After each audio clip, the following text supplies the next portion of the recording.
Televize Pětka uvádí filmové novinky, magazín ze světa filmu, novinky, recenze a zajímavá témata každý týden. Tak pojďme na to.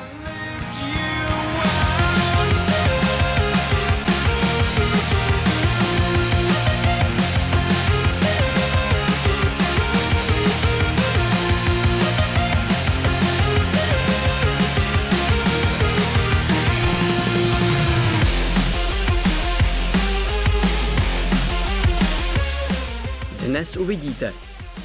Daniel Craig se už potřetí stane agentem 007 s povolením zabíjet. Pro dětské publikum tu máme recenzi na Kozí příběh se sýrem, nový český animák. A v hlavním tématu se podíváme na prohibici ve filmech. Tak co, říká vám něco Tenkrát v Americe, Poslední zůstává nebo Masakr na svatého Valentína?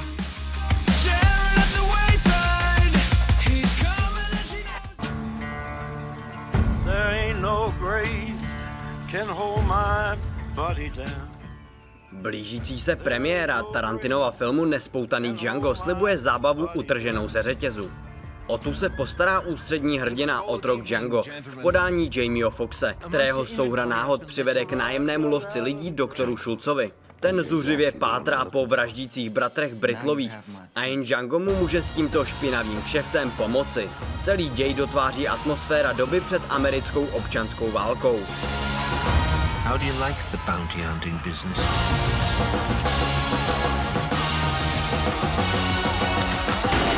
Kill white folks and they pay you for it? What's not to like? I like the way you die, boy. He is a rambunctious sword, ain't he?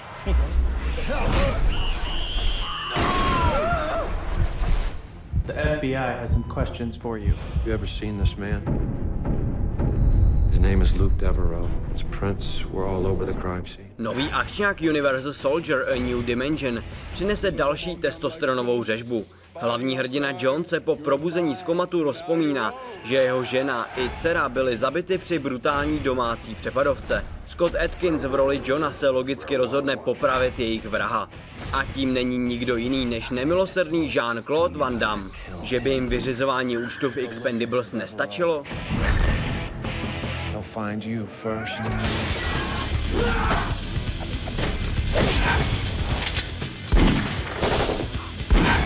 It's not safe here. Look out!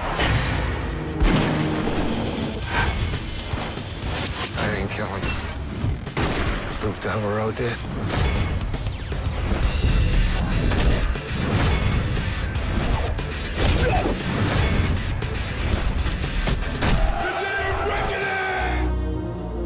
Nothing's been the same since New York. You experience things, and then they're over. I can't sleep. And when I do, I have nightmares. Připravovaný marvelovský komiksák Iron Man 3 už má svůj trailer. Diváky a zanícené fanoušky láká především na ohlušující výbuchy, nadupané souboje a skvělé efekty. V třetím díle bude sebevědomý superhrdina bojovat o to nejcennější. Jeho milovaná Paper totiž byla unesena zlotřilým Benem Kinleym. Zachrání Tony Stark svou vyvolenou? To se dozvíte v květnu příštího roku.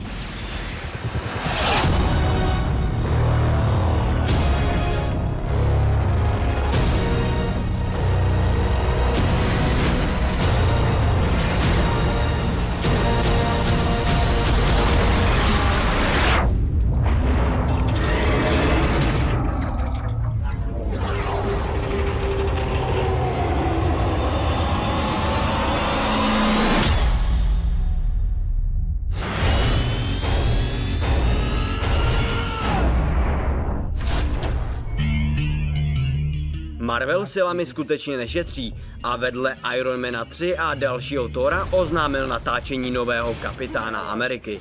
Tentokrát se ostřílený hrdina utká se svým nejlepším kamarádem Bucky Barnesem.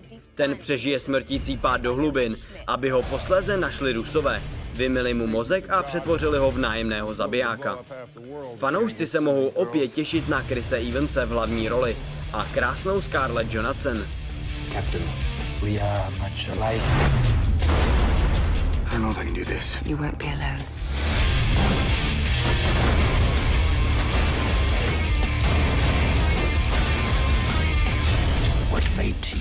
special? Nothing. I'm just a kid from Brooklyn.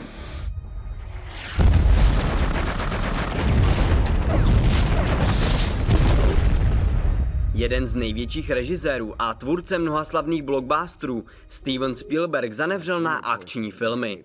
Během rozhovoru v americké televizní show 60 Minutes přiznal, že akcí nabité snímky ho už nezajímají. Berme to však s rezervou. Velký režisér si totiž připravuje půdu nejen pro svůj nový životopisný film o Lincolnovi, ale také pro akční sci-fi Robocalypse.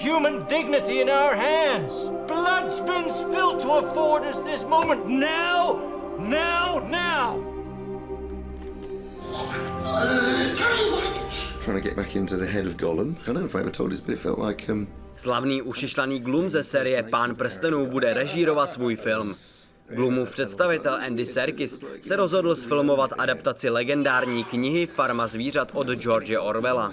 Herec předeslal, že jeho budoucí počin bude mít ladění rodinného snímku. Zároveň se plánuje soustředit spíše na emoce, než na politický podtext knižní předlohy. A tím celý námět odlehčit.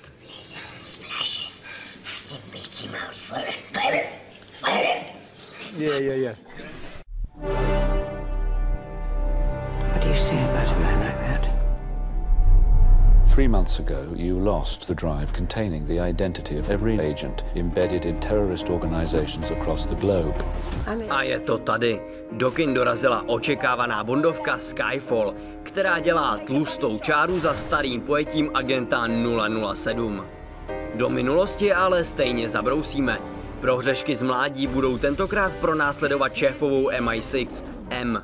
Tu si opět střihla Judi Dench a je možné, že jí za roli nekompromisní dámy čeká nominace na Oscara. A třeba i režiséra Sama Mendese. Ten vsadil na kýčovité efekty, jako jsou odrazy neonových nápisů v prosklených šangajských mrakodrapech. Díky dechberoucí kameře si tak po letech opět uvědomíte, že opravdu sledujete bondovku a ne ledajaký akční thriller.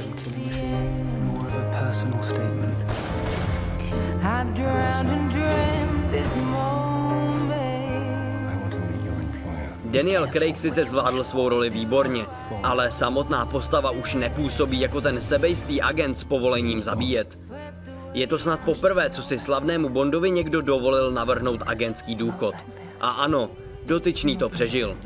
Jenže Bondovi kromě sil dochází taky humor, kterého je ve filmu jako šafránu. England, the Empire.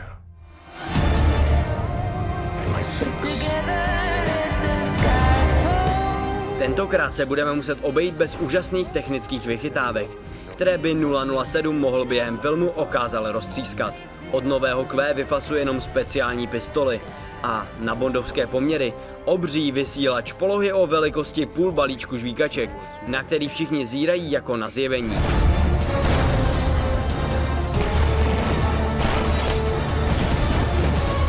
Hlavního záporáka si s velkým gustem zahrál Javier Bardem.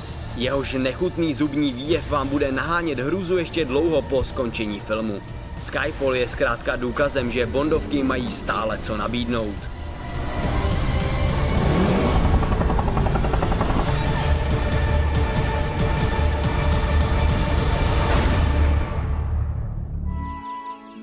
V malém sýrovém království žil sýrař Kuba se svou rodinou. Žili spokojeně a šťastně až do jednoho dne. Český animák Kozí příběh se sýrem volně navazuje na předchozí díl, který nás zavedl do ulic Prahy ze 14. století. Ani teď nesmí chybět stará známá koza, sýrař Kuba a prsatá máca. Tuhle dvojici unese do pekel samotný Lucifer, který zřejmě trpí sýrovou posedlostí. A tak se je do pohádkové říše vydávají zachránit jejich děti, Honza a Zuzanka. Těm ale ještě teče mlíko po bradě, takže jim ochranku dělá právě koza, kterou kdo ví proč oslovují teto.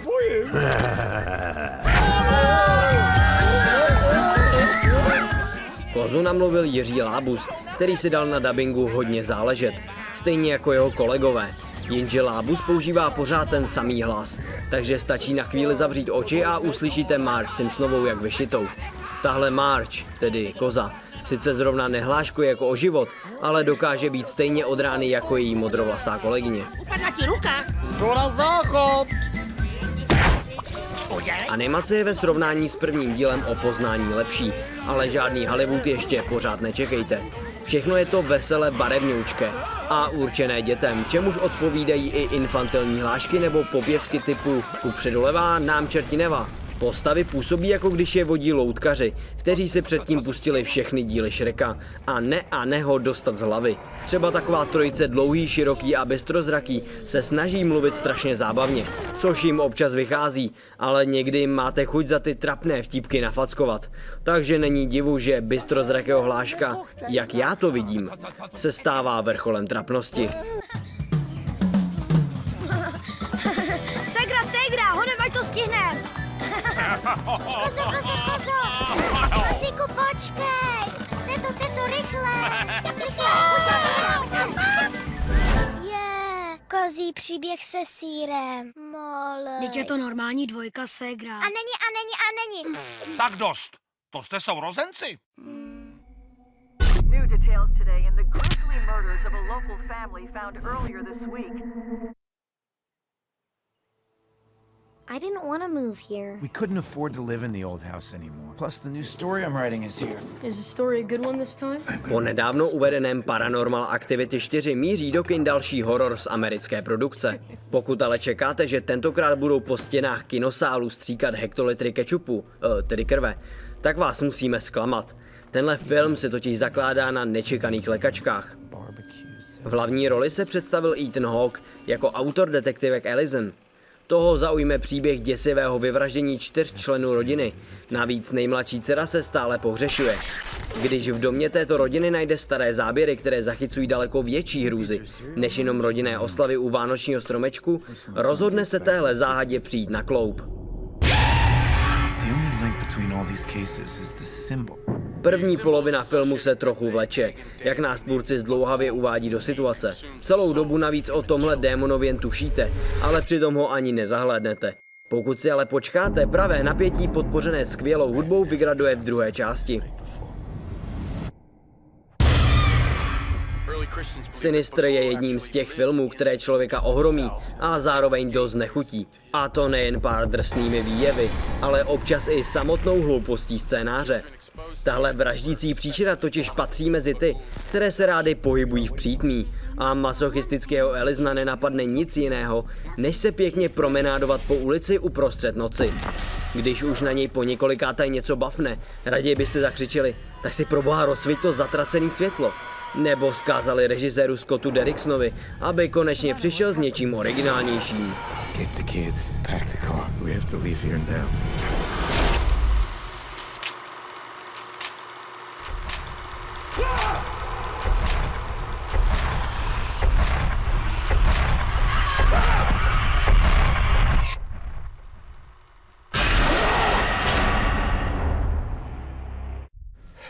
Bist du allein?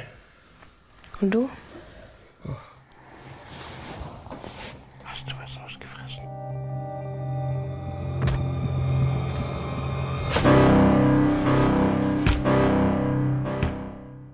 Drama o hledání vlastní identity nebo přímá sonda do života neonacistického gangu.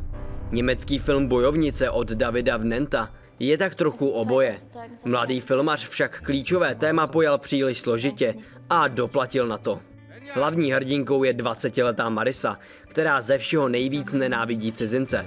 Se svou neonacistickou partičkou pořádá nevázané kalby a jako další kerku chce portrét Adolfa Hitlera. Její zavedený život však záhy změní nečekané události. Vydrží Marise jí kdysi neotřesitelné názory? Druhou ženskou hrdinkou filmu je 14letá Svenja, která rebeluje proti svému nevlastnímu otci. Snímek tak ukazuje nejen škodlivost fanatismu, ale zároveň hledá souvislost mezi špatnou výchovou a radikálními názory sfanatizovaných mladých lidí. Závažnost této problematiky však výrazně snižují ukřičené výstupy mladé Svenji, královny všech rozmazlených spratků.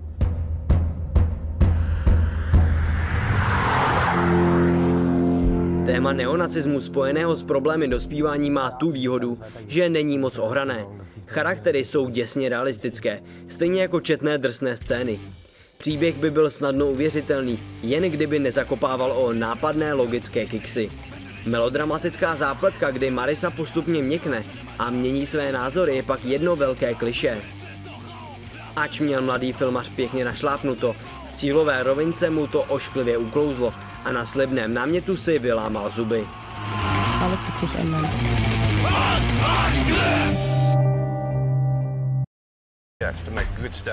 Prohibice byla vždy oblíbeným tématem filmařů.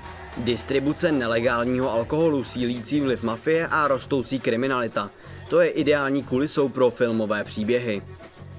Nečekaná prohibice, která zasáhla Českou republiku v polovině září, ukázala, jak filmy s touto tématikou mohou být stále aktuální. Filmové fanoušky určitě potěší fakt, že snímky odehrávající se v době prohibice jsou často kvalitní a stojí za to je vidět. Po jakých filmech na toto téma sáhnout si řekneme právě teď.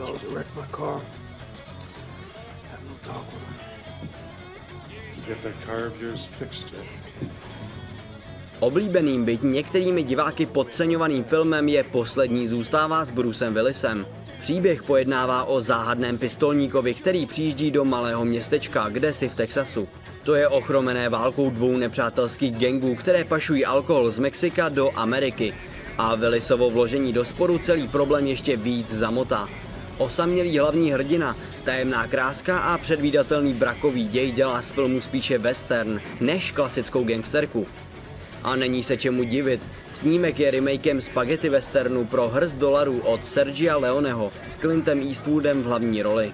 Poslední zůstává skutečně není žádné umělecké dílo, ale pokud dáte přednost množství efektních přestřelek a nekomplikovanému ději, je pro vás tento film jasnou volbou.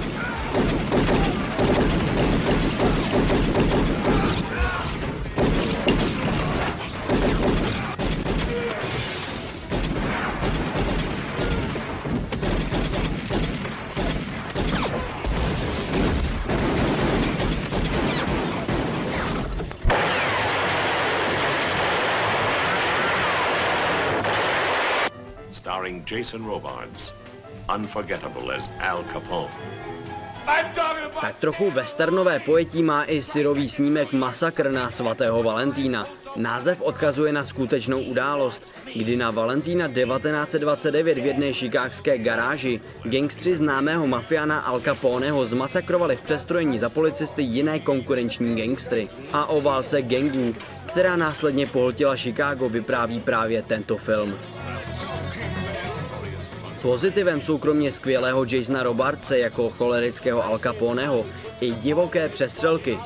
Ovšem nejsilnější stránkou celého filmu je zachycená atmosféra města, sužovaného válkou gangů.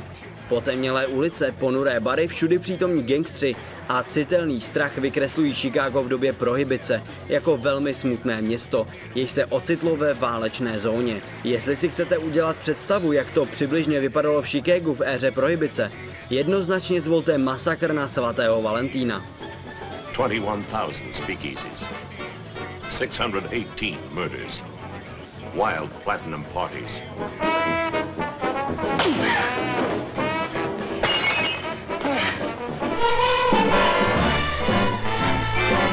Odkazem na krvavý Valentín, stejně jako předcházející film, začíná i kultovní komedie Někdo to rád horké. Hudebníci Joe a Jerry se stanou shodou okolností svědky mafiánského vyřizování účtů v garáži. Při útěku před mafiány se skrýjí v dívčím orchestru, který vyráží na turné po Floridě. Přestože Někdo to rád horké o prohibici za stolik není, neodmyslitelně do skupiny filmů s touto tématikou patří. Spousta dialogů k prohibici totiž odkazuje a chování mafiánů ve filmu je parodií na gangsterské snímky. Pokud se chcete pobavit, tak s Někdo to rád horké nešlápnete vedle. A to i kvůli nezapomenutelné Marilyn Monroe. Good night, honey. You grew up in a tough neighborhood. Sometimes reputation follows you. Robert De Niro is Al Capone. There is violence in Chicago, of course, but not by me, not by anybody I employ, and I'll tell you why, because it's not good business. Pokud raději dáváte přednost dramatičtějším filmům, určitě vás zaujmou Neúplatní od Briana De Palmy. Příběh vypráví o zvláštním zmocněnci ministerstva financí, Elliotovi Nessovi, který přijíždí do Chicaga zatrhnout mafii kšefty s nelegálním alkoholem. Ness si vybere několik neúplatných policistů, kterým může věřit, a s nimi zahájí tažení jak proti Al Caponovi, tak proti skorumpované policii. A válka mezi dobrem a zlem může začít. Zajímavá zápletka a atmosféra jsou ozdobou tohoto snímku. Především úvodní půlhodina filmu, v níž se Ness marně snaží bojovat s mafií, působivě přenáší pocit bezradnosti na diváka. Potěší i herecké výkony. V hlavní roli účinkuje Kevin Costner, jemuž sekundují Andy Garcia či Sean Connery. Nejlepší herecký výkon ale předvedl Robert De Niro, který fenomenálně stvárnil Al Capona. A divákovi jen při pouhém pohledu na něj běhá mráz po zádech. All right then. Drive him to the station. Anything happens, you shoot first. You understand me? I'll tell you one more thing. Za vůbec nejlepší film o prohibici bývá označován snímek, který o ní paradoxně vypráví jen částečně. Epos Tenkrát v Americe od Sergia Leoneho mapuje mafiánský život v několika časových rovinách po dobu téměř 60 let. Hlavním hrdinou je David Aronson, přezdívaný Noodles, který v New Yorku počátkem 20. století s partičkou kamarádů zakládá židovský gang. Zakrátko ale kvůli vraždě putuje za mříže. Když se pak Noodles tváří Roberta De Nira po letech vrací zpátky ke svým kamarádům, je již prohibice v plném proudu a Noodlův gang na ní patřičně vydělává. Ovšem za chvíli přichází rok 1933, kdy prohibice končí a Noodles s kamarády musí hledat jiný zdroj příjmů. A s tím spojené nové problémy nemusí ustat. Tenkrát v Americe je film s mimořádným příběhem, který diváka pohltí a nenudí ani přes 4hodinovou stopáž. Film zanechá silný dojem. Budete o něm přemýšlet ještě několik hodin po skončení. Jako filmovému fanouškovi by vám tato perla světové kinematografie neměla uniknout.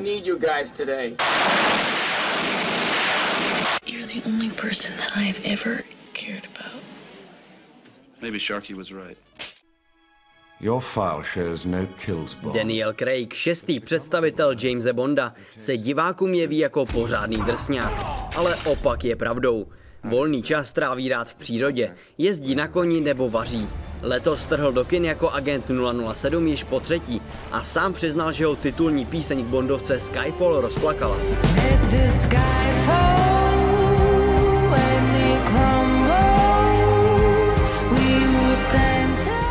Daniel byl po dlouhou dobu znám jako osobnost britského nezávislého filmu. Za své předchozí role sklízel úspěch a vyhrál několik ocenění. Není divu, že si ho brzy všimnul Hollywood. Sam Mendes pochopil, že Craigovou parketou se stanou záporáci a proto ani na chvíli neváhal a obsadil ho do svého snímku Road to Perdition. Zlomem jeho kariéry se stal ale film Pokrk v extázi, kde stvárnil bezejmenného obchodníka s kokainem. Ta pravá a nefalšovaná sláva přišla až ve chvíli, kdy propůjčil svou tvář agentu Jamesi Bondovi. Fanoušci s tímto obsazením zpočátku nesouhlasili, dokonce ho rovnou pasovali na nejhoršího Bonda v historii. Po uvedení snímku Casino Royale ale všem vytřel zrak. Roger Moore ho dokonce ve své knize označil za nejlepšího představitele agenta jejího veličenstva. O Danielovi je známo, že si velmi střeží svůj soukromý život. Loni si po půlroční známosti vzal svoji přítelkyni Rachel Weisz. Obřad proběhl v naprosté tajnosti, aby se o něm nedozvěděli novináři. Paparazzi mu prý nevadí, ale štve ho, že nemůže žít normální život. Jednou se vydal inkognito do kina v USA, ale po chvíli musel odejít. Jeden z diváků se ho totiž zeptal, jestli mu již někdo řekl, že vypadá přesně jako Daniel Craig. Odpověděl, že ne a v tichosti odešel. Na slávě ho prý nejvíc štve, že se nemůže pořádně opít na veřejnosti. Producenti ho nutí, aby se jako představitel agenta 007 choval ve společnosti prvotřídně. V roce 2006 byl časopisem Esquire zvolen nejlépe oblékaným mužem a každý rok se umisťuje vysoko v žebříčcích o nejvíce sexy herce. Někdo by se cítil polichocen, ale Daniel nemá rád, když je označován za sexy symbol. Nikdy o to nestál a bývá mu kvůli tomu trapně. A co je pro Daniela Craiga to nejcennější v životě? Tvrdí, že nejdůležitější je zdraví. A z toho, co má, si nejvíc cení svého přirození. Je vidět, že Danielovi nechybí typický britský humor a dokáže během rozhovoru i vtipkovat.